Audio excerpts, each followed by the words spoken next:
అంతర్జాతీయ మహిళా దినోత్సవాన్ని పురస్కరించుకొని కరీంనగర్ వివేకానంద డిగ్రీ మరియు పీజీ కాలేజీలో మహిళా సాధికారత అనే అంశంపై వ్యాసరచన పోటీలు నిర్వహించారు.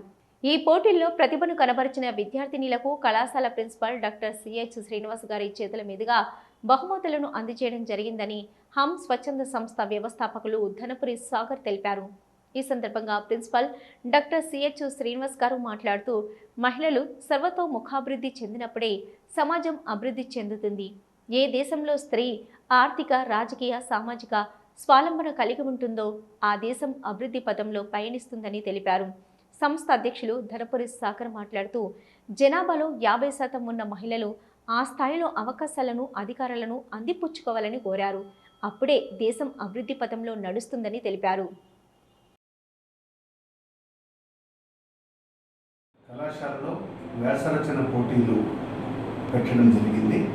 అందులో చాలామంది విద్యార్థులు ఉత్సాహంగా పాల్గొని అందులో ముగ్గురిని ఫస్ట్, సెకండ్, థర్డ్ ప్రైజులు ఇవ్వడం జరిగింది. ఈ బహుమతులు మా ఆంగ్ల అధ్యాపకుడు ధనపురి సాగర్ హమ్ స్వచ్ఛంద సంస్థ తరఫున ఈ బహుమతులను అందజేయడం జరిగింది. దీనికను సాగర్ని అభినందిస్తున్నాను.